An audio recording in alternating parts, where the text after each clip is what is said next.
अद्य अर्जुन विषाद योग पूर्ण भावार्थ। हमारे चैनल पीयूष पर आपका हार्दिक स्वागत है।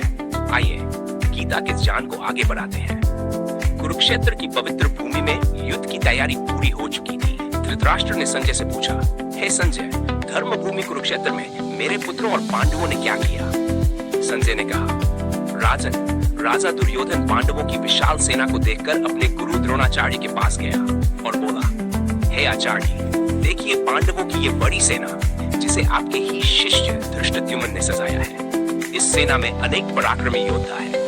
भीम, अर्जुन जैसे महान धनुर्धर, विराट, द्रुपद, धृष्टकेतु, चेकितान, काकुरुजित, कुंतीभोज और शैव्य जैसे वीर। दुर्योधन ने अपने पक्ष के योद्धाओं का भी वर्णन किया। भीष्म, कर्ण, कृपाचार्य, अश्वत्थामा, विकर्ण और सोमदत्त का पुत्र भूरिश्रवा।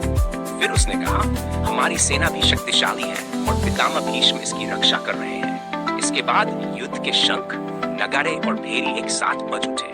पांडवों की ओर से श्री कृष्ण और अर्जुन ने दिव्य शंख बजाए। भीम ने पौंड, युधिष्ठिर ने अंतविजय और नकुल सहदेव ने अपने अपने शंख बजाए। शंखनाद से आकाश और पृथ्वी गूंज उठे। इसके बाद अर्जुन ने श्री कृष्ण से कहा, हे अच्युत, कृपया मेरा रथ दोनों सेनाओं के बीच खड़ा कर दीजिए ताकि मैं देख सकूं कि युद्ध में कौन कौन मेरे विरुद्ध खड़े हैं। श्री कृष्ण ने रथ को दोनों सेनाओं के मध्य खड़ा कर दिया।